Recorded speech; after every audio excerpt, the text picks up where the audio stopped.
Welcome to the Hellmouth. Hope everybody's 5x5. This is Major Slayage, Ket Arik, Rewatch, Buffy the Vampire Slayer. My name is Eric, and to my right, your left, my keen, kind-hearted, knowledgeable, kick-ass, kissable wife and co-host. You know her as half the powerhouse duo that is Kim and Ket Stay Alive. Maybe give it up for my favorite K-word, Ketryn. Aw, thanks. Good one, honey. Ketryn Porter, everybody. Hi. This is hi, hello, how are you? I'm good. How are you? Like I'm on fire. Like we didn't just, yeah, right? Oh, it's so hot. I'm wearing a black shirt to help mask the secretion of sweat from my body. Which is ironic because, you guys, I got to tell you something about Eric. This is so fucking weird before we get started. Okay. This is not wife blindness. This is like true. He sweats, but not like a lot. And also he doesn't have body odor. Like sometimes your feet smell, but like that's it. That's more on the shoes though than me. I think. He doesn't smell. And like I'm the stinkiest person of all. Well, we balance each other out. Our household still has a reasonable amount of smell. It's just all. It's all you. Yeah. No, this is a true story. She took me to do hot yoga with her one time, and I came back from that, took my shirt off and hung it over a railing. That same night we went to a party. I grabbed that shirt that was dry now, but it was the one I wore to yoga, put it on, went to a party, didn't smell. It was fine. Smelled like daffodils. Like what the fuck? It's so weird.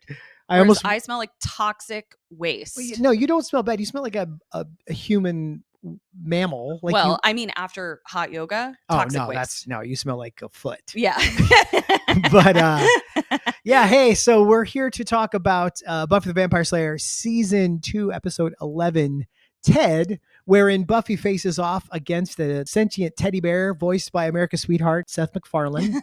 No. Quick takes. Yeah, I want you to say your quick takes because Eric had opinions upon opinions before rewatching this for the first time in 25 years or something. So I want you to talk about your takes. This was the rare season 2 episode that I actually remembered watching. I didn't remember it chapter and verse, beat by beat, but I remember the general flow of this. I remember Joyce is dating John Ritter and that he was a robot, spoilers, and that he was a piece of shit.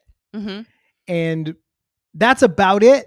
But what I remembered about this episode was not liking it. Right. And I have a lot of theories about that. Especially having just watched it. We just did our watch along mere moments ago. I feel like it was a great episode, and I remembered it being unpleasant. I didn't remember it being bad. I remembered it being unpleasant. It made me feel yucky, and I feel like that's just a testament to how effective the writing was, how 100%. Good John Ritter's performance was. I would say this is a fantastic episode of television, a fantastic episode of Buffy. So all of my reluctance going into this was based on how it made me feel watching it. And like, this is a one-off, this is like a Monster of the Week episode, right, which in general is not my jam. Like I'm rarely pro Monster of the Week episode. Like I'm more into the serialized intricacies of the lore, the character arcs, big story, and but this was fantastic. It was exquisite, and it is such a good use of the show. Again, I feel like out of mind, out of sight, or out of sight, out of mind, whatever the fuck it is, out of my mind, was such a good use of something teenagers go through personified by classic monsters. This being the child of divorce, we talked about this a little bit in the watch along too. I didn't ever have to deal with this. I was lucky in that I was 17 already by the time my parents got divorced, so I didn't have a ton of time in the house after they were no longer together. My mom did date a guy years later, and I was already living in Chicago at the time and never met the guy. They didn't date very long. My brother thought he was a douchebag, but and I luckily, just not a joke, my parents. Not only are my parents still together, and not only do my parents still love each other, my parents also still like each other. Yeah, your parents are the best of buddies to each other. Yeah, I'm so lucky in that way. Yeah, and when you get right down to it, Joyce deserves to be with someone that she's also best friends with. Agreed. Do you have a spell you want to do for us? Yeah, I actually wrote a spell for a friend years ago. Not that many years ago, but it is a love spell. But there is a moral gray area with love spells because there is this idea that like you're forcing someone else to be in love with you, and the show even like touches on that at different points. This love spell is about preparing yourself and opening yourself up to the energy that invites in the type of person you want to be with. So it does not invite in 1950s robots. It invites in partners that you can not only love but like. So it's pretty long, so I'm not going to read the whole thing, but I'll just tell you it's sort of it's meant to be a multiple day scavenger hunt in a way where you yourself are acquiring the ingredients and each day you are doing something different. And the reason for that is that I wanted this to be multiple days of the person who was enacting the spell to think about what they wanted to invite into their life, what pieces of themselves were perhaps blocking that invitation, what pieces of themselves were ready for that type of partnership. And I didn't feel like that could be done in like one quick spell. So that was why I wrote it. It's how many days?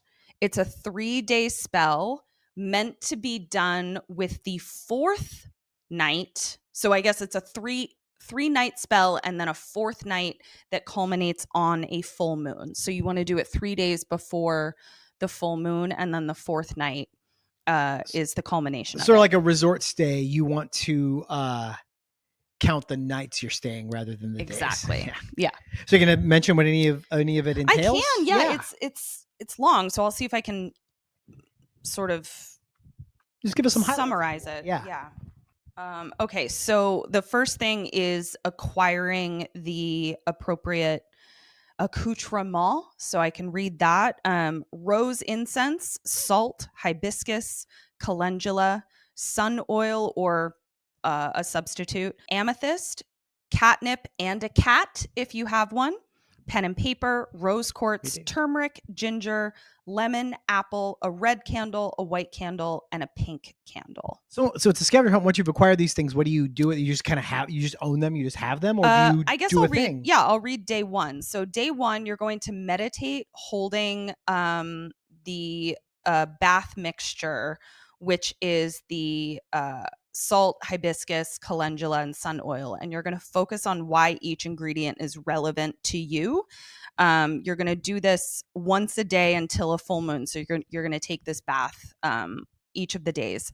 Hibiscus for inspiring self-love and igniting passion, calendula for happiness and love, sun oil for peaceful awareness and self-confidence. And then day 2, you're acquiring some crystals. You're enticing your cat with catnip and watching your cat play so that you can invite in a playful love. Nice. Yeah, so that's just some of the stuff.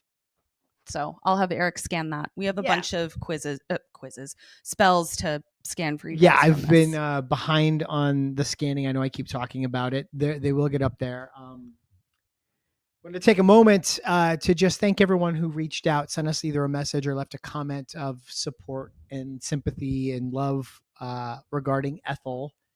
We're still terribly sad and miss her so much.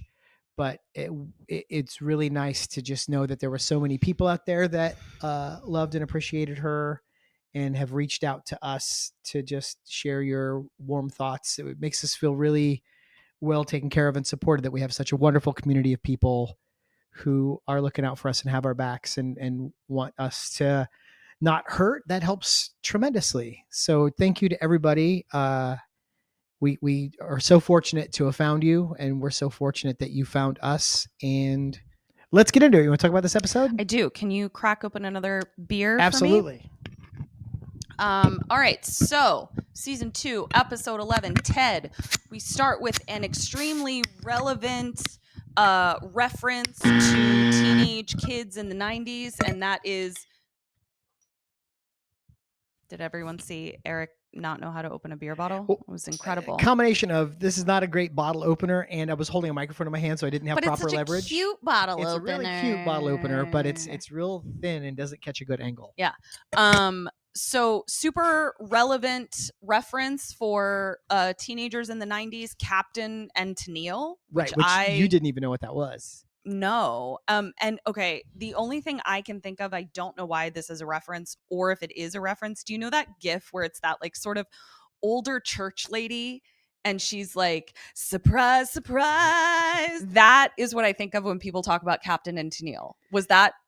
No, they were kind of a Sonny and Cher. He sat at a keyboard. He wore a captain's hat, and she was, pretty girl singer. Were Anna Gasteyer and Will Ferrell parodying Captain and Tennille on SNL when they would do like the school music teacher thing? I don't think specifically, but yeah, probably a similar vibe. Okay. Yeah. Not a reference that I got, but. And honestly, probably not, like I was aware of them, but not a reference that kids that age would have made in that era. That again feels like the writers exactly putting their words in teenage characters' mouths. Exactly. So it's Buffzillo walking down the street, and we learn a couple things. So one, we learn that Xander's trying to be nice about Angel. We learn that Spike and Drusilla have not been heard from, and therefore things have been pretty chill. And in addition, because it is presumed that Spike is dead, the Order of Taraka order has been voided. Yeah, so at least they addressed it. Yeah, so we don't worry about Order of Taraka people coming after all the time. Very heartened by the attention. That was keeping you up at night. Well, because I dragged it the last couple episodes, like, and you'll never be safe. They'll never stop coming. Oh, I guess they're stopping, but there's an in-world explanation, so all of my complaints are withdrawn. In general, I don't have a ton to complain about this episode. I really liked this episode. I think I'll just kind of say it now because I'm not sure how it comes. It's hard to point out things they should have done wrong in a previous version of this show. The mystery unfolds in a very realistic way. We're learning things as the characters are, which is one of my big pet peeves. Mm-hmm. I feel like had this been written by other writers on this show, we would have seen that Ted was a robot right away, right out of the gate, and then been waiting for Buffy and gang to catch up. And that's not what they did. I felt like it was in very capable hands and was able to just sort of enjoy the story, enjoy the ride in a way that was really refreshing and exciting. Because the last two episodes I thought were kind of meh. And if this had been a third kind of wonky episode in a row, I would have quit the show. No, he would have quit the show. I was more just like, am I just going to sound like a broken record if I'm just here complaining about the same shit every week? So you have 2 strikes, show. Actually, you have more than that. Yeah. But so at least we're breaking it up with some quality episodes in the meantime. Yeah. So Buffy walks, the 3 of them walk up to Buffy's door, and the door is open, which makes Buffy nervous. And then she's even more nervous when she walks in because she hears something sort of get knocked off a counter and Joyce make a sound. So she goes in, and Joyce is making out with John Ritter. Jack Tripper. I almost said Jack Torrance. That would have been very bad. Very bad situation. For sure. No, Jack Ripper. What's up? Okay, I just short circuited. My robot circuitry just fucked up because I just said Jack Ripper, not John Ritter, and not Jack Tripper. And Ripper is Giles. Wow, I had a full short circuit. Well, here, let me throw some more gas on that fire. So he's Tripper because he's like clumsy and there's a lot of physical comedy. So I think that's part of why that's his name. Oh my God, that's so silly. But also, I remember as a kid going like Jack T. Ripper, like Jack the Ripper. Saucy Jack. But he's not a killer in that show. So I don't know how that factors in. Or is he? I actually haven't watched it in a long time. It's so good. Okay, so Buffy has the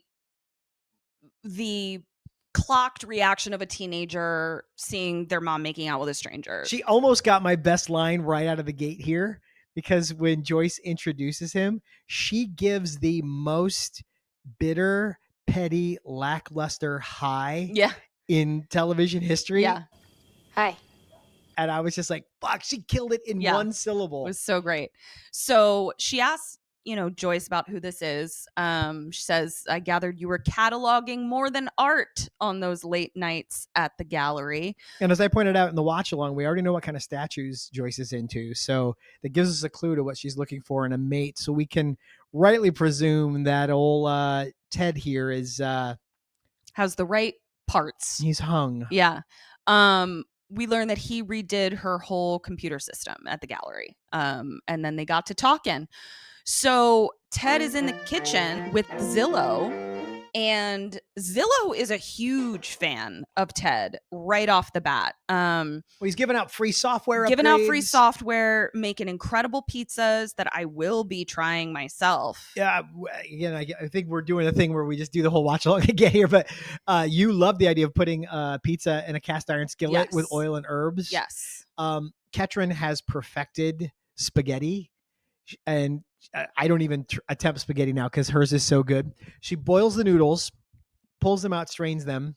I don't strain them. Oh, you don't? I put them right from the water into the sauce. Shit? Yeah. She puts it sauce in a cast iron skillet and just kind of knocks it around with a wooden spoon. So it's not like dumping sauce on top of it. There's very little sauce. It's not a super wet spaghetti the way she makes it, but it's kind of fried onto the noodles in the skillet, and it's fucking delicious. Why, thank you. And it's hard to not try and convince her to make it a few times a week, if I'm being honest. So we're going to try this pizza thing. Yeah. Willow also mentioned she has a 9 gig hard drive, which, as you said, wouldn't fit one episode. Yeah, one episode of our show wouldn't fit on her hard drive. So wild. So Buff is really, really chilly.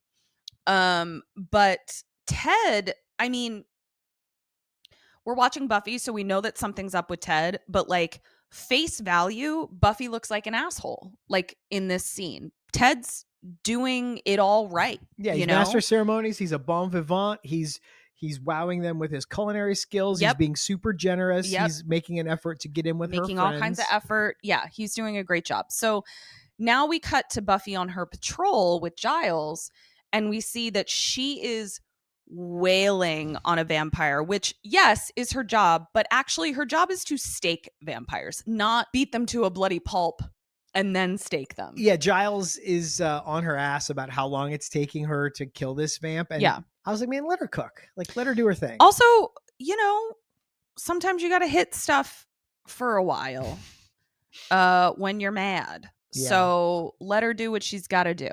Giles he has my favorite line in this scene too. Yeah, Giles just sits down on the bench. What is he? Or do you want to say that? Okay. Yeah. Giles also has my favorite line, but not in this scene. So he asks her, like, are you all right? Like, what's your deal? And she doesn't tell him about Ted, but she's talking about vampires and using vampires as a metaphor for Ted. And then she starts talking about mini pizzas, all kind of stuff like that. And so she's going through it. She's on the struggle bus for sure. Yeah. The next day at school, Zillow is even trying to sell Buffy on Ted. And once again, based on the information we have, Buffy looks like the asshole. And even Zillow is like, what's your like actual problem with him? Like, other than he's dating your mom. Mm-hmm. And I think this is where once again, Xander, bless him, gets jokingly excited that Buffy is having like turmoil at home, like parental issues. He sings a little song about it. You're having parental issues. You're having parental issues. Xander. Just yet another example of Xander's home life, that he is jealous of the lack of strife in Buffy's household. And like, even you said, you were like, oh, but like her parents are divorced. It's like, yeah, but her home life, when she goes home, her home is not stressful. Right. Walking in the door is not stressful, which is clearly not the case for Xander. And frankly, we're going to learn later, it's more subtle, but isn't really the case for Willow either. Yeah. Which I just thought was really interesting. Ted actually walks up to them in the hallway. He's doing computer stuff for the school, and he invites all three of them, Buff, Zillow, to mini golf. And you thought when we get there that this is a place that I took you in one of our early dates in Sherman Oaks. I'm pretty sure it is. Confirm that that's actually Yeah, it just looked, it was the castle. I think I know exactly where that is. Buffy tries to lie about having something to do and Xander blows up her spot. And so now they have to go mini golfing. I also just love that like Buffy's friends are so a part of the family. I really love that. Now we got to cut to Giles. Giles, if we remember, has also been going through it because his girlfriend won't talk to him because he raised a demon when he was an irresponsible teenager that ended up possessing her. And now he feels really bad about it and she's super traumatized. And you made such a good point. You were like, I'm glad that it wasn't like Monster of the Week and now we move on. Yeah. Like, and everything's back to normal. There's lasting effects of this. There's lasting trauma. Because like, what a violation. Like that must be to like have a demon possess you, control your body. Yep. Change your beautiful face into an ugly demon face, make you do violent, crazy shit, change your voice into this ugly voice. Was it good for you? Turn you into a misogynist. You're like a woman ripper.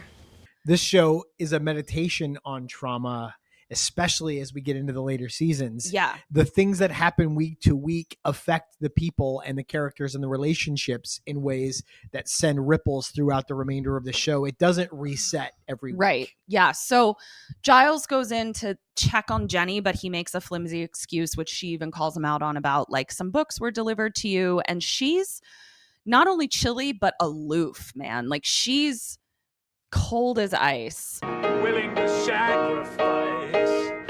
We do learn that she's like, you gotta stop checking on me because all it does is remind me. Every time you ask me if I'm okay, it reminds me of how not okay I am. And it puts pressure on her to have to be okay. To have to be okay. We do know it's been 3 weeks since that happened and she's managed to stay out of mortal danger for 3 weeks, but she does tell him to give her space. So Giles walks off like a forlorn little puppy and it really broke my heart, like having to answer for the mistakes of a person you no longer are, right, is excruciating and a theme of this show. Vampires, Angel, Spike. Yeah. They had a moment when they were first getting together when he's like, being with me is dangerous. You probably don't want that. And she like embraced it. And she said, I do want that. I want to be with you. Yeah. And like the danger got too real. Yeah. And she's second guessing that. And that's making him feel terrible. Yeah. We then cut to Buffy, who is wrapping Angel's injured hand, which we solved in real time. We were both very upset about it because I was like, I don't remember being that upset. I was very upset. I was like, don't vampires heal? It's been like a week or something since he got his hand stabbed through attached to Drusilla. But then I realized it's a magical wound. Yeah. We don't know how long those take to heal. And also like they do heal, but they're not like Wolverine where they heal in real time. That's like, true. Where they don't pop the bullets out of them. That's true. But basically Angel is like, dude, you're fucking talking my ear off about Ted too. And I'm over it. Like everybody's over it. Buffy looks like a fucking asshole, honestly. Up to this point, Buffy looks like an asshole and everyone is Team Ted. Right. So we cut to them at mini golf and Ted is being, from our perspective in this moment, he's doing his best, but there is something infantilizing about him. Like the way that he talks to her is he's not meeting her where she is. So like, for instance, when I mentor my kids, I try to avoid talking to them unless it's relevant about being a kid, right?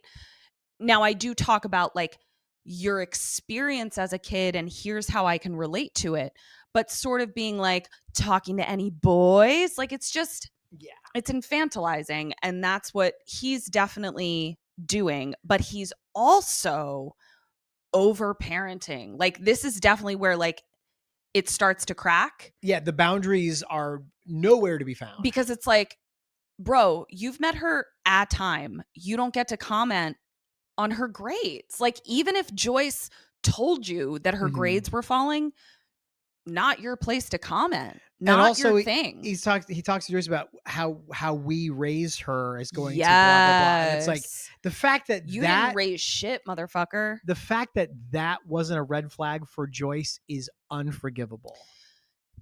I think she's so bought into the fantasy of getting together with him that she's completely ignored the fact that she's been raising Buffy herself. Like this is a dereliction of duty that I cannot look past. And it's not the last one she's going to do either. I don't disagree with you.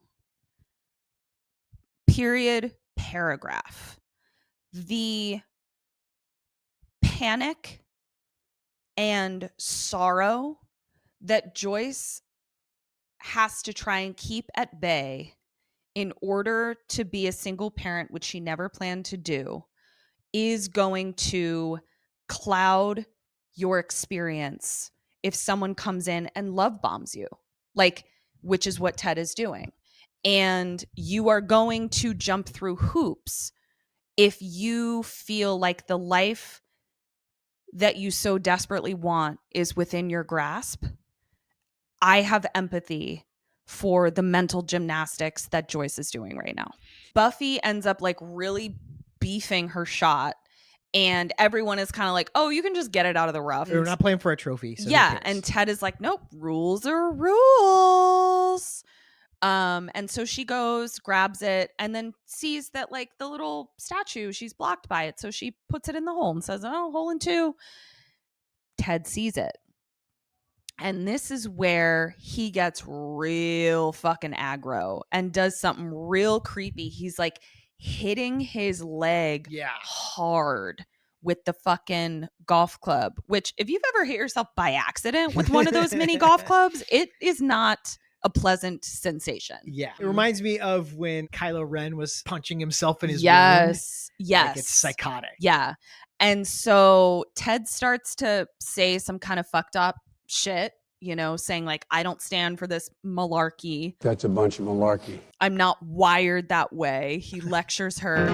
And, this type of behavior doesn't stand in my house. And Buffy says, good thing I'm not in your house. Right.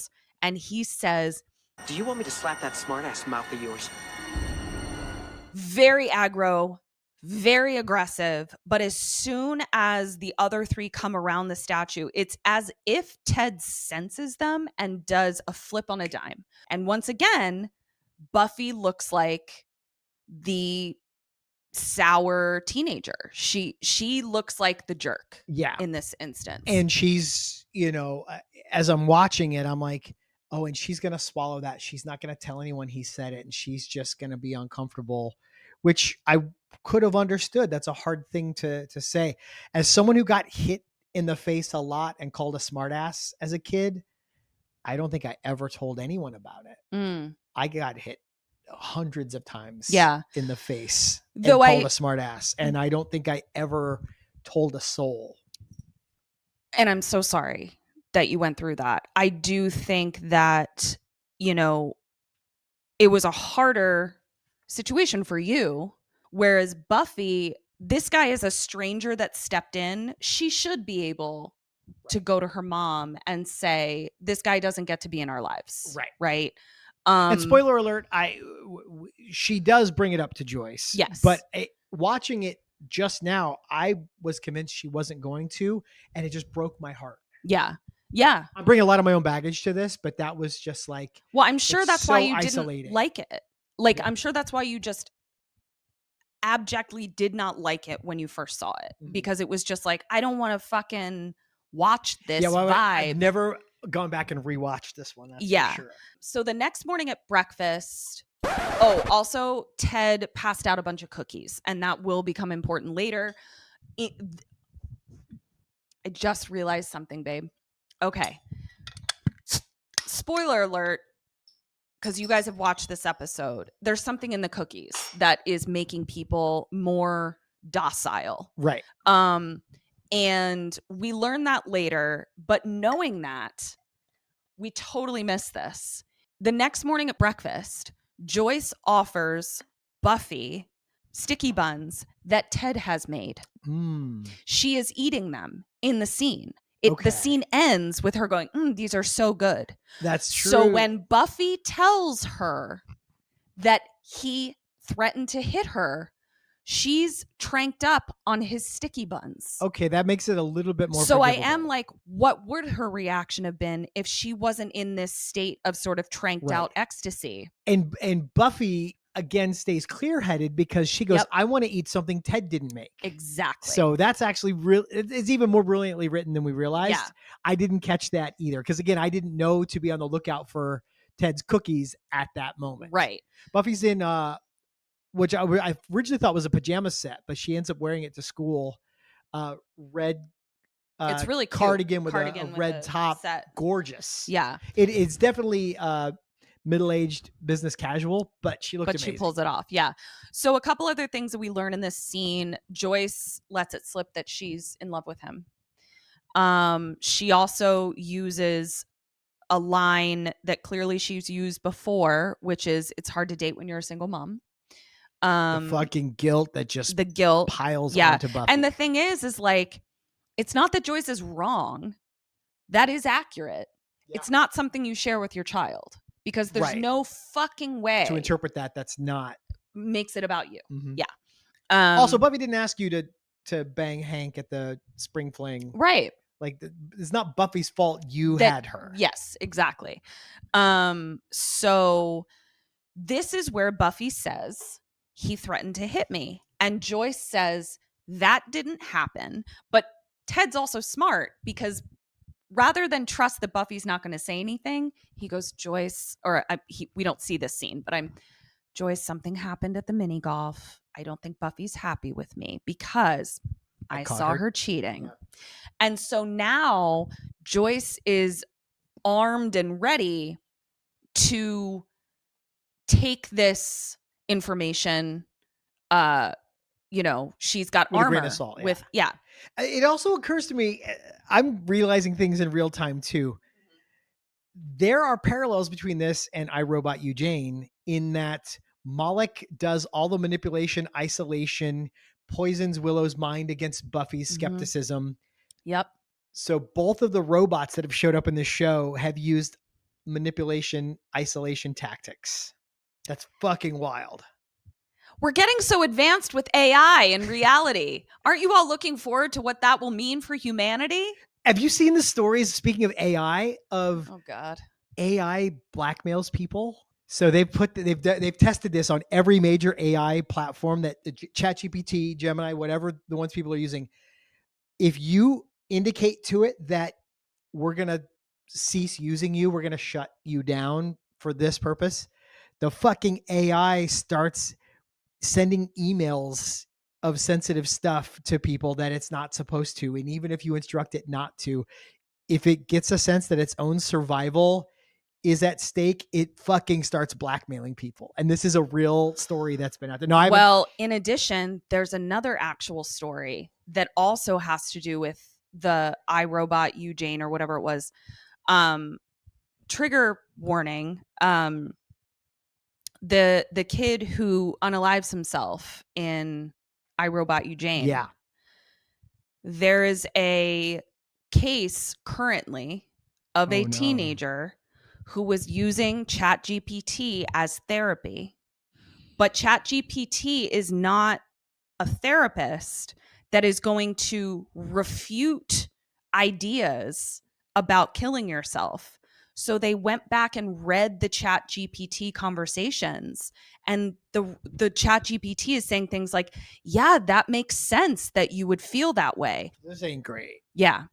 So it's like, we're watching this and we're like, ha ha ha, robots. And it's like, no, robots though. Like robots though. So anyway, let's get back to this show. Cookies! Except we don't have a Buffy in this world that can fuck the robots up. I'll do it. Yeah? Mm-hmm. You better start hitting that punching bag. Yeah. So Buffy storms off. At school, Buffy is still super anti-Ted, and Zillow is super pro-Ted. And once again, Buffy doesn't have a leg to stand on until she tells them, like, he threatened me. And so she's like, I need you to research. I need to learn more about him, Willow. A couple things that came up that are not necessarily relevant to the plot of it, but I do want to touch on. It is so interesting to me, just weird coincidences of your personal life, that she mentions a sucking chest wound. Yeah. She calls Ted a sucking chest wound, which is like, it doesn't sound technical. It doesn't sound like a technical term. It sounds like teenage slang. It's an actual type of injury. And the reason that I learned about it is because I read an amazing book called The Women by Kristen Hanna, which is about the women of Vietnam. So the women that were not in combat, because women weren't allowed in combat, but they were the nurses, and they had some other jobs, non-combat. American military? Yeah. Okay. Yeah. And one of the most terrifying wounds that they talked about coming into the makeshift hospitals in Vietnam from the bombs and things like that. By the way, these nurses were catering to not just American soldiers, but also like Vietnamese villagers and things like that. Casualties of, yeah. Yeah. So like a lot of these nurses and women that came out of it ended up being like protesters of the Vietnam War afterwards. Anyway, that's just a little bit of history, but a sucking chest wound, so fascinating. And it makes sense if you think about it. If you get a wound deep enough where the vacuum of your lungs is penetrated and open to the environment, it creates a sucking sensation. I don't feel so good. Because the pressure in your chest cavity is released. And so it is one of the most horrific injuries, because you have to literally like close up the chest cavity and prevent the sucking before you can even think about saving this person's life. And then that brings in infection, all kinds of stuff. Yeah. So like a sucking chest wound is like an actual term and one of the most horrific injuries you can have. And it sounds like it sucks. Isn't Ba-da-ba-ba-da-ba. So yeah, I just thought it was so like weird coincidences of life where I like just put down that book, and then this episode of Buffy they mentioned a sucking chest wound. We get a little side quest with Cordelia and Xander in this scene, because Xander is just standing there eating cookies. Cordelia walks up and he's like, "Nice outfit," and she's like, "No, it's not. Don't talk to me. What are you doing?" And Xander's like, "What the fuck?" So he follows, and she's like, "You can't compliment me around your friends or people are going to know that we make out." And he's like, "Well, do you want to make out?" And she's like, "Yeah." And so they go make out, and it was adorable.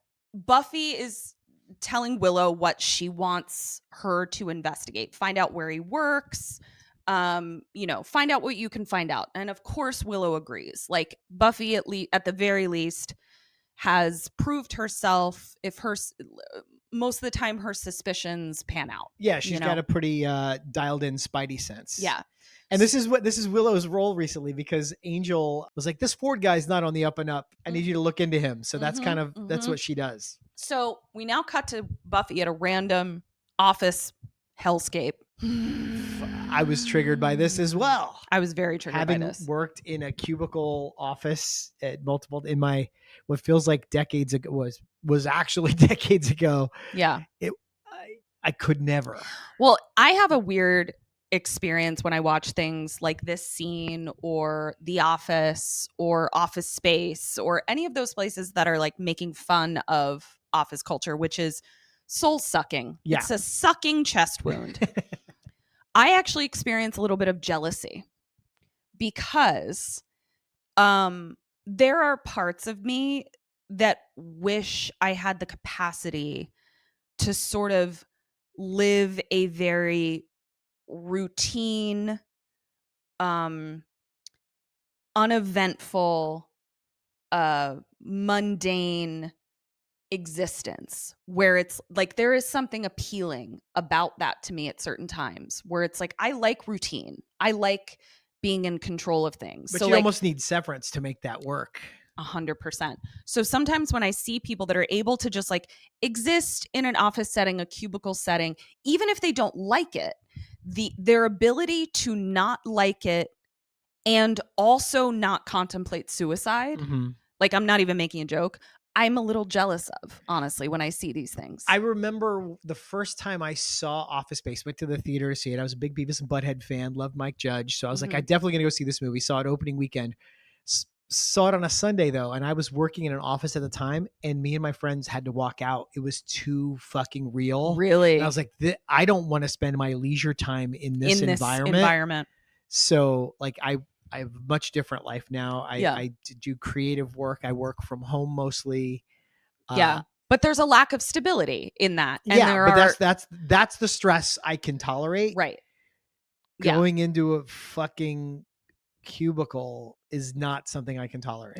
Yeah. And maybe that makes me seem like a big spoiled asshole. I don't know. Well, I mean, if you're a big spoiled asshole, then me too. But like, it's just, it feels like people have something in their brain. They have some sort of switch in their brain that I don't have. Right. That's what it feels like to me. Like, it doesn't feel like they're doing something wrong. It feels like I am missing something. Yeah. Anyway, so she goes to this office building. We learn a couple things.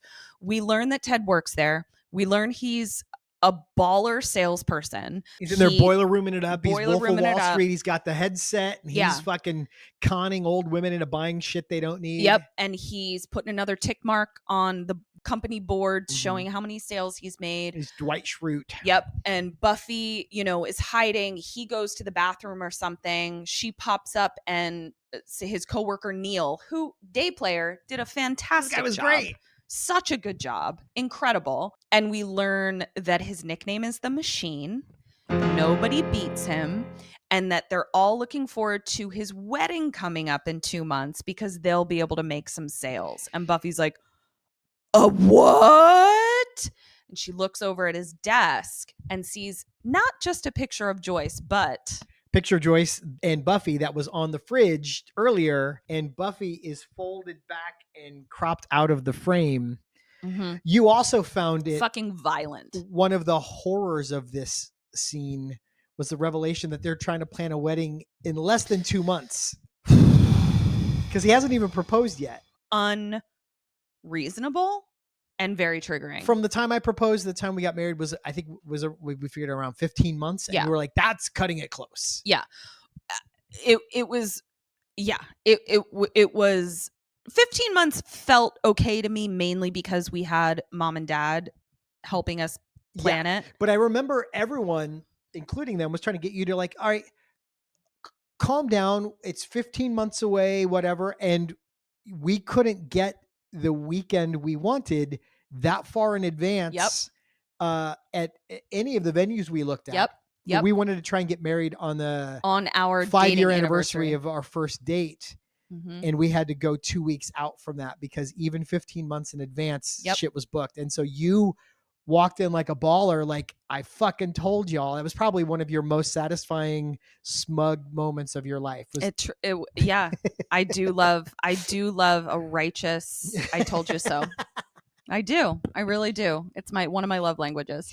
We cut to dinner at the Summers home, which reminded me of the fucking SNL sketch that Sarah Michelle Gellar was on. I just wish you weren't a liar. It's just uncomfortable and everyone's mad at each other the whole time. And this was just tense and fucking uncomfortable. And again, I'm realizing even now, I sat through so many uncomfortable dinners where there's all this unspoken rage and people aren't free to speak their mind. Yeah. And you're just supposed to pretend like everything's nice. I mean, don't get me wrong. It wasn't all passive aggressive. There was some actual aggressive shit getting thrown as well. But yeah, just sitting at the table with people that you don't want to be around while no one's saying what they really think. It was just like, this was such an uncomfortable watch for me. And I hear that it's interesting to me that like, it wasn't until you were sort of have done some work and process some of that stuff that you're able to be like, oh shit, wait, this is actually a really like great episode. Yeah. Well written. I also just had another realization. What's that? So Buffy once again looks like an asshole at the table because on paper, Ted is really trying. Like honestly, from Joyce's perspective, she has a partner who's like showing up, trying to make connections with her daughter, engaging her. He cooked a full meal. that Joyce is eating. But guess who's not eating it?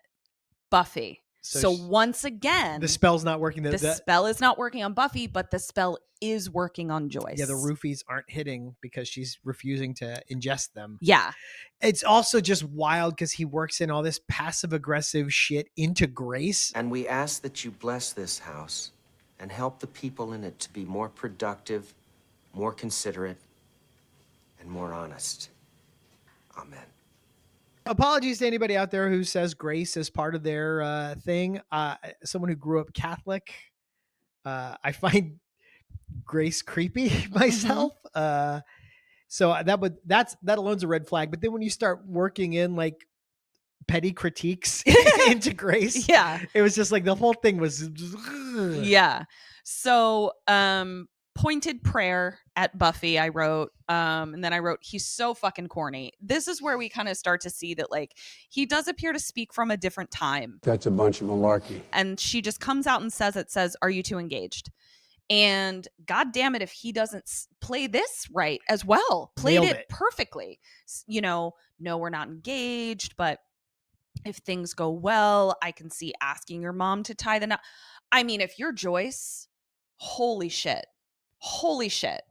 Like this would be hard even without the ecstasy food that he's serving them. This would be tough. Yeah, when you realize that he's been like roofing everybody, this was going to be a tough thing to get out of. Yeah. And he says, how would you feel about that? I'd feel like killing myself.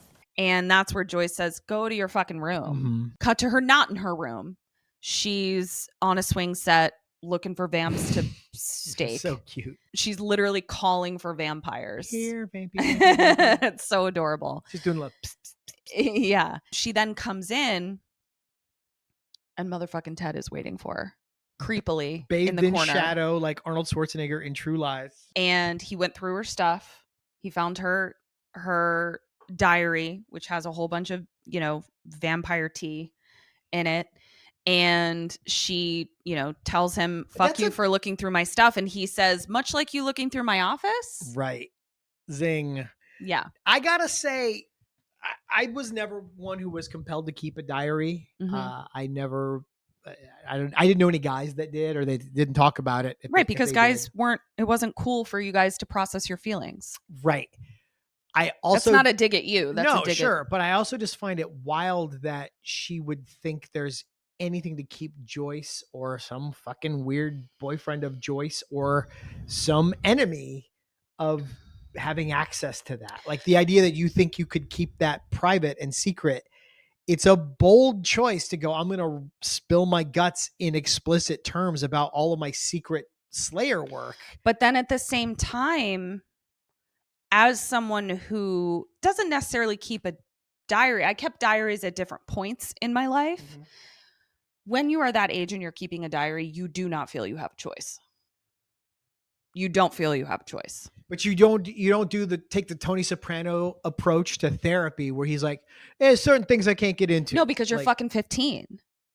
Like you're just. But God forbid Spike ever gets someone to steal this fucking diary and now your mom's dead. You know what I mean? Yeah, Like, it seems crazy. I don't think Buffy's gotten there yet. Like, I think we do have to sometimes remember she is in fact 16. He threatens her. He's like, get your shit together. I'm going to tell everyone that you're nuts, which,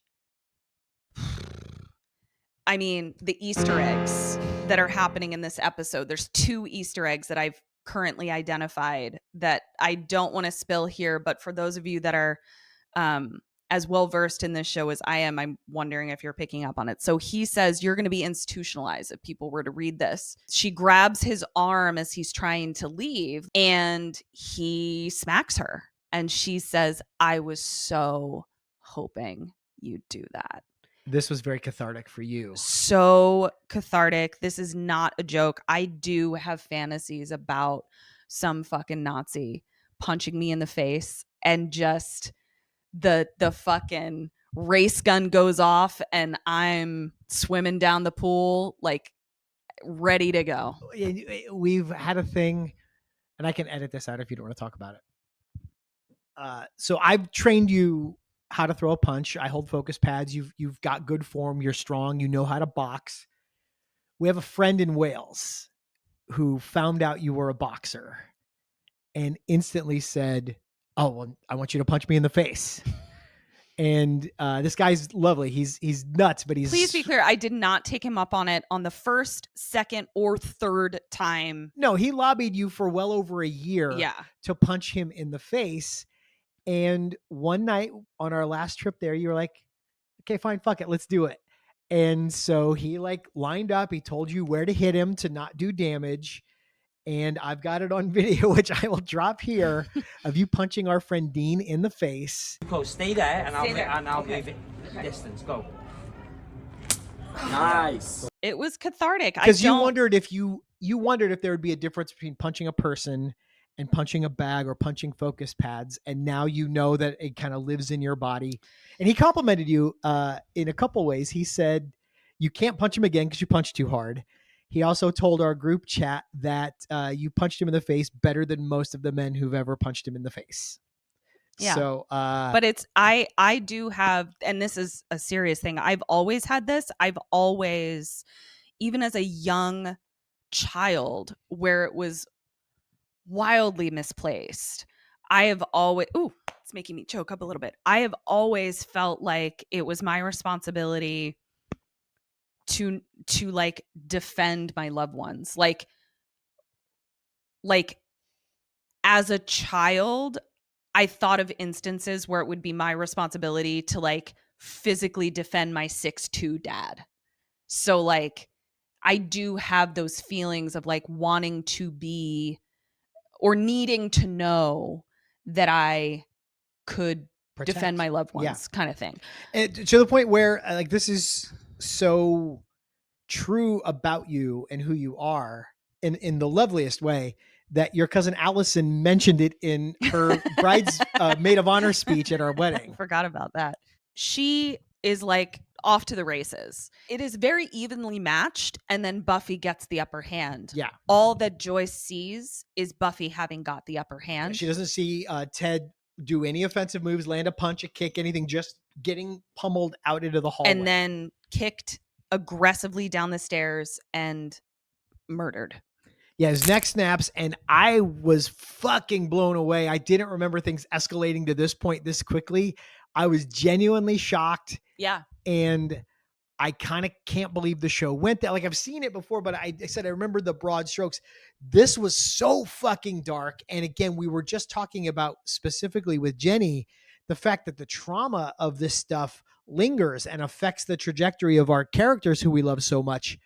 My stomach fell out of my asshole. I was just like, what is going to happen to her and to Joyce? Yeah. And the only thing saving me from despair watching this was we haven't gotten the reveal that he's a robot yet. So like that's still to come. Yeah. But putting myself in Buffy's shoes, the show did such a good job of making us feel what she feels. And then, Joyce's shoes. And Joyce, oh my God. And then Joyce wins all the mom points back in the aftermath of this. Because the cops show up and Ted is being put into a body bag, sir. Like the one for dead people.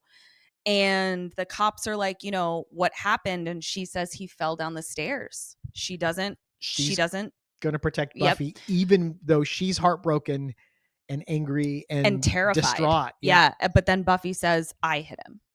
So now she's such a good person. Such a good person. They could have dealt with this themselves, kept this secret.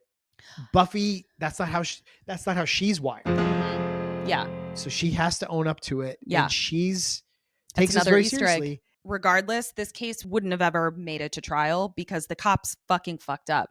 They're fucking questioning Buffy with no guardian or lawyer as a minor. So like, even if Buffy was guilty of this, which like she's not, she can claim self-defense as a small, tiny little minor who, you know, who was hit by a giant man. He said, she said, and he can't say shit. Exactly. But regardless, it would be thrown out. It would be thrown out. But you remember documentary Making a Murder, they interviewed like the slow kid who was obsessed with getting out of there to watch WrestleMania. Yeah. And I think that kid went to jail. I'm not saying that the justice system works properly. I'm saying that we have protections in place. Whether or not the people who can actually enact those protections are responsible is a totally different thing. Right. But the justice system would say that this cannot go to trial because the questioning of a minor was mishandled. So man, now we're in the car with Joyce. My heart goes out to Joyce here. Like, just the connection you have with a child, but going, is my child a bad person? Is awful. And back to the thing, when did she last consume Ted food? Maybe there was a little bit of, it's been hours since the food was in her system. So maybe she's getting her senses back a little bit. Yeah, that could be. I just love this episode so much because it does all the right things that happen in one scene affect what comes next. Yeah. I think the mark of a good scene is the characters start out knowing what direction they want to go in, and something happens that causes one or more of our characters to have to alter that plan. And I feel like this episode just keeps doing that, stacking those scenes on top of each other. Yeah. Agreed. So next day at school, Zillow comes up to Buffy and is like, well, obviously Ted was a bad guy. What kind of bad guy was he? Because you wouldn't have killed anybody that wasn't a demon or something or a bug or whatever. And Buffy's like, no, he was a dude. But her friends are so great that they're just like, I don't buy it. Yeah. We got to figure this out. So they trust her judgment so implicitly. Yeah. That the fact that she thinks there's something wrong is enough. And that's so good because we used to complain about how everyone was so incredulous in the first season. It's like something would come up and everyone would be like, I don't know. I don't think that. Yeah, they've really dropped that. They've fully dropped that. All in. If someone's got a hunch, they check it out. In the library, Xander is real riled up about Ted. He's like, this fucking guy sucks. There's no way that this guy doesn't fucking suck. Buffy can sense it. We got to get something on this dude. Giles for the first time kind of talks about the weight that taking a human life would have on Buffy. What? I mean, Cordy has the line, I guess you should know since you helped raise that demon that killed that guy that time. and just the most perfect Cordelia delivery. And Giles says, yes, let's bring that up as often as possible. So Giles is going to go on patrol because Buffy's got a lot to deal with.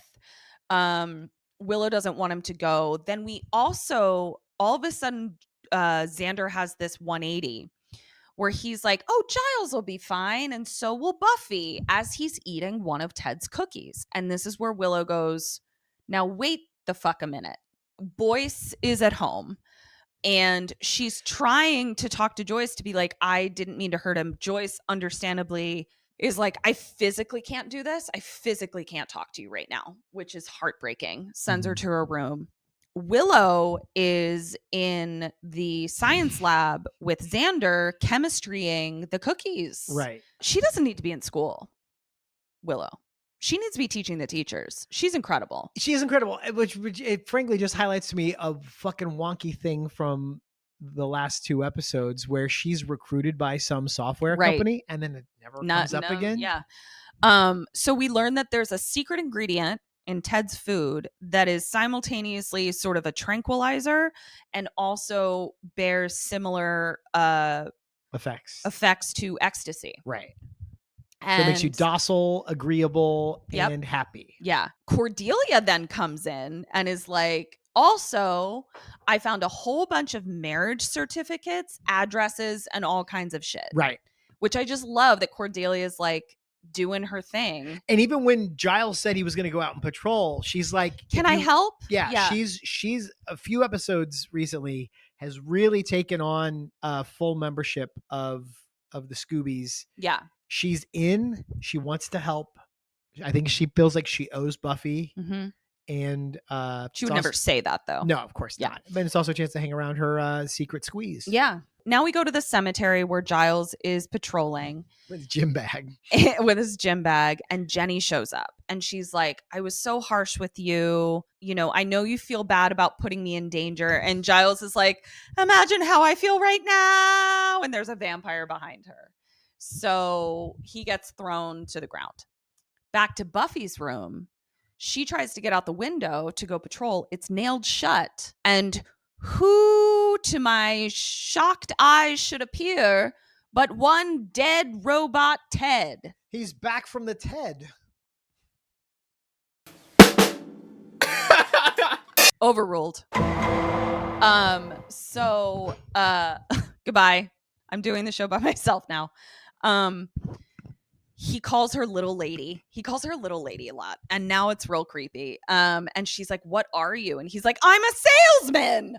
Which is like, clearly he was created to like, he was invented to be a salesman, clearly. And he throws her across the room. Grabs her by like her overalls, which just felt like such a violation. Yeah. Like, to touch someone there and then fling them around. Like it was yucky. Cut to Giles being thrown across the cemetery, and Jenny grabs a crossbow out of the bag. Back to Buffy's room where they're fighting, and then he's choking her. And this was also very real. John Ritter killed it. He was fantastic. It really made me sad that he's no longer with us, because what I said in the watch along was one of my favorite actors is Jason Bateman. He is one of the most hilarious straight men that has ever existed. Period. I will do a TED Talk on that. John Ritter in this episode made me mourn what could have been, which is John Ritter in dramatic roles. Mm-hmm. Yeah, I was just thinking, imagine him now as an elder actor, what kind of cool shit he could be doing. Unreal. Yeah, would have been awesome. You got caught, Ceridwen. You got caught. So this is our youngest baby. This is Ceridwen. We adopted her when she was the size of 2 cotton balls right off the street. And she's 2 now. She walked out of a bush and said, hello, I live here now. Yep. And that's one of our 3 babies. So it was funny during the last one, Tallulah was kind of walking back and forth. We didn't really like acknowledge her, but she's very much on camera. Yeah. That's but Tallulah Ketryn's also familiar. Yeah, that's my familiar. And Tallulah also, she doesn't crave the spotlight. No, and she also like doesn't want to do things she doesn't want to do. Right. Where'd she get that, I wonder? She takes after her mom. Back at the cemetery, Jenny's got a really stupid line. It almost made my worst line, but not quite. Say goodnight, big guy. Stop it. Stop. That's no. Let's try to top that. And so she goes to shoot the vamp at the last second. They swap places and she shoots fucking Giles in the back. But then he has, spoiler alert, my favorite move. Mine too. Oh shit. He pulls the arrow out of his damn back. It's a bolt. I don't want to get corrected by Adam Shaw on Patreon. A bolt. Crossbow arrow is called a bolt. Pulls it out of his back and dusts the vampire. Fucking and it great. Was so great. Now I said, by the way, you know who did that? Ripper. That was a Ripper move. Yeah. I said during the watch along, I think every single one of these people should have required crossbow training. Oh, if you're even peripherally associated with the Scoobies, if you're ever gonna maybe be on a patrol or encounter vampires, I think they all need to be in the fucking library putting in the reps. I think Cordy needs to learn how to shoot a crossbow. Honestly, shouldn't it just be like a requirement for a resident of Sunnydale? So back with Buffy being strangled, she manages to grab a nail file and she slashes what she can reach of Ted, which is his arm. And this is where we see all of his circuitry. And he starts short circuiting, did a great job. Oh yeah, he's glitching out and he's like throwing out random like phrases. And so he's like, great. Yeah. And he kicks Buffy in the face, knocks her out, and he leaves to find Joyce. Zildelia is now breaking into one of the addresses that they found for Ted Buchanan, which is, I remembered what his last name was. He has 4 marriage certificates, no divorces, and one of his marriages was in 1957. Which Willow says meant he must have gotten married in preschool. Cordy then uses her superpower, which is fashion sense and aestheticism, and says, this rug doesn't even go with this decor. They pull it up, and God damn it if there isn't a trapdoor down there. Back with Joyce, Ted shows up and she's like, what the absolute fuck? And he's like, I'm okay. I was dead for 6 minutes. You know, I really freaked out the morgue person and they said if I was dead any longer, I would have had brain damage, but I'm here and I'm alive. And then he has my least favorite line. You don't have to worry about anything. Daddy's here. Because you gotta earn the nickname of Daddy. Right. You don't get to just, no, you can't just You can't call yourself Daddy. No, you can't call yourself Daddy unless you've earned it.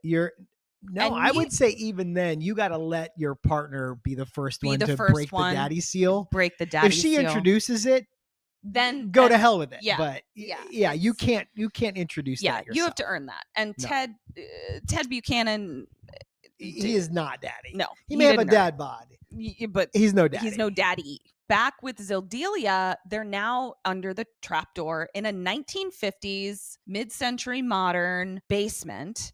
And they're looking around. They're like, what the fuck is this? Like, truly, it's such dated decor that it's strange. Right. Xander it's giving mad serial killer vibes. Yes. Xander then opens the closet and says, we gotta go. And they say, why? And he says, I just found his 4 wives. And we don't get to see it. No. But I wish we had. I'm fine not seeing it. But I did think it was weird. Well, clearly we're getting toward the end of the episode, so there's not going to be a lot of time.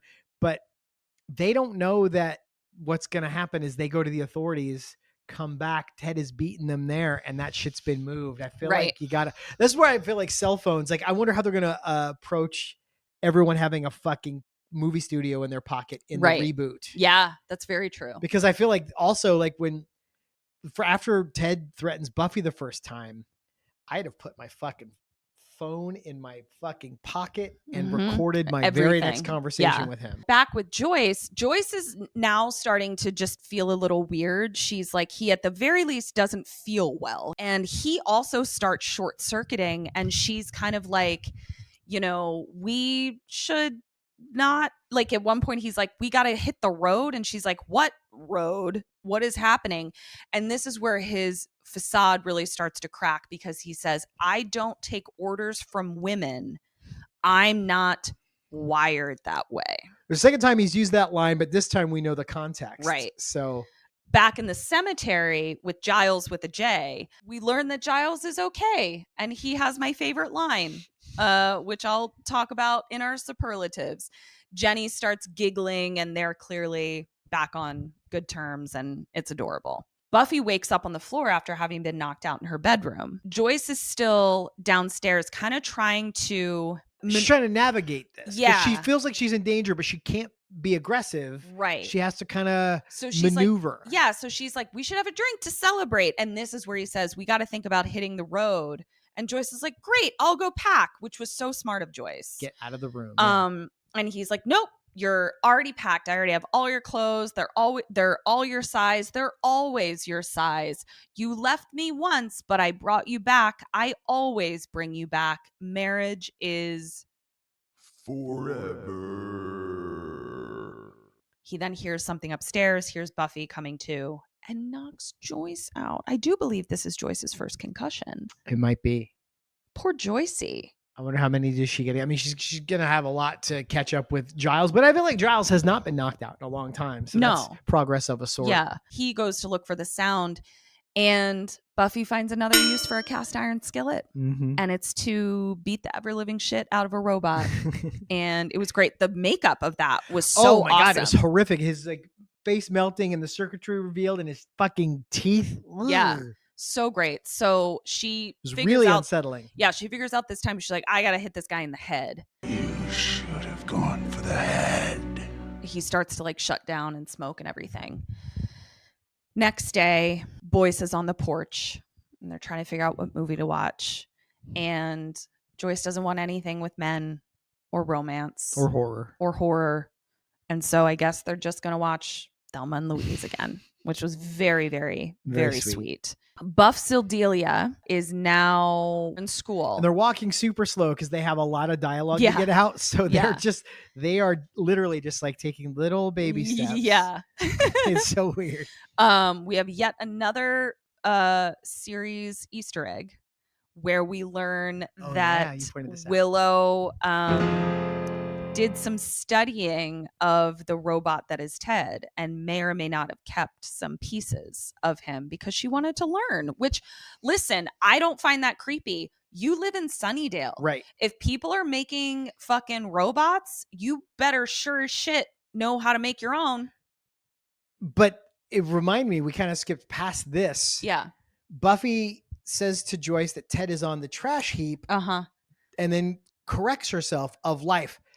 So I guess we're led to believe that she never let Joyce know that Ted was a robot.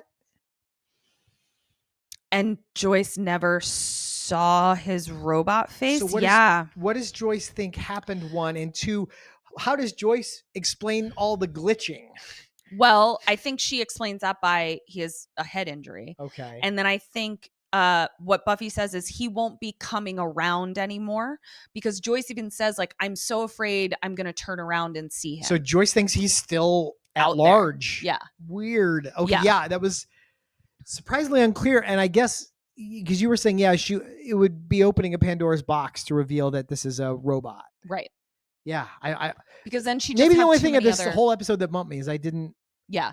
But I also think that Joyce has to have a level of blinders on. She's a Sunnydale resident. She's not a Scooby. Yeah. So I think there's a lot of, you stop asking questions when it gets uncomfortable. Right.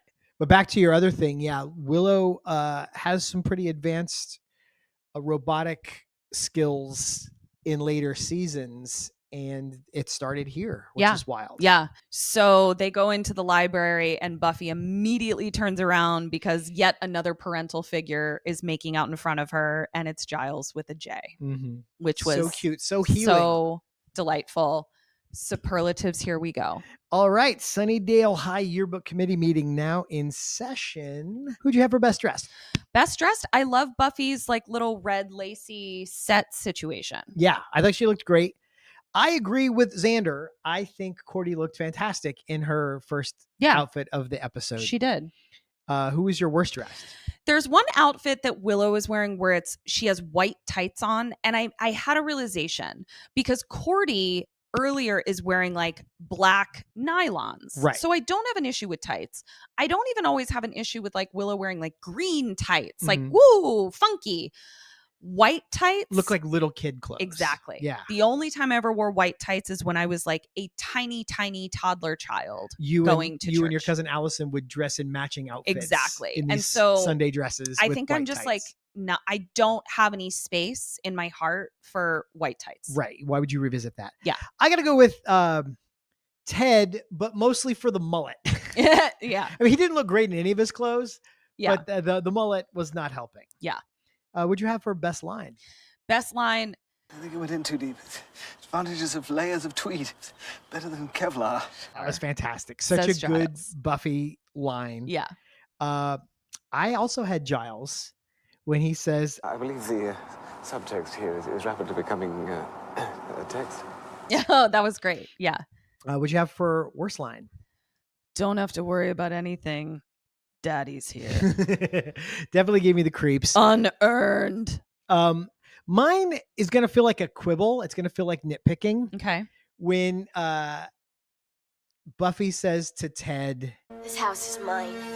I just feel like that's maybe the least effective, least impactful way to say that line. To assert her position. I feel like even just, this is my house, or you're in my house. Oh, I like that. It almost calls out for, you're in my house, bitch, which they wouldn't have let her say. Yeah. Or my roof, my rules. Yeah. Something like that. I think there's a punchier version. You're under my roof now. Right. There it is. There's a version of that same line that could have been better. So Agreed. it was more of a missed opportunity than the line was like terrible. Yeah.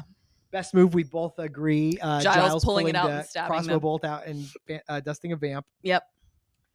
Who did you have for most likely? Most likely to bring his famous cookies to a Trump rally, Ted. He was gross. Is there any doubt in your mind? Oh my God, no. I mean, we got saying grace. We got I don't take orders from women. Yeah. I have most likely to, ironically, rely on machines for intimacy for the foreseeable future. Joyce. Oh, yeah. That's about right. All right. Well, that was our episode. Thanks for joining us. I hope you enjoyed that one as much as we did. Please please subscribe. Please leave us a comment. If you're listening on a podcast app, leave us a rating, a 5-star rating. Leave us a review. It helps us out more than you can know, and it costs you nothing. If you have a few bucks burn a hole in your pocket, you can join our Patreon. $5 a month gets you access to our watch along for every episode and for our mini-sode called Trivia Crypt, where we do a little deep dive into behind the scenes, fun facts, things that we didn't understand about the episode or looked up later. We share those there. Sometimes your comments make it in as well. And actually, while we're here, I'd like to invite you to leave your comments. Who about your superlatives. Who were your picks for best dressed, best line, worst dressed? Who did you have for most likely? We'd love to hear those. And if there are any especially good ones, maybe we'll read them on an upcoming episode. Also, don't forget to check out our other show, Kim and Ket Stay Alive, maybe, co-starring her and the hilarious Kim Burns, produced by me. It comes out every Wednesday wherever you listen to podcasts, on social media at KKSM Podcast. This show is on social media at Major Slayage Pod. And that's all we've got for you. We'll be back next week for episode 12. We are at the halfway point of season 2 already, which is wild. Until then, dust you later.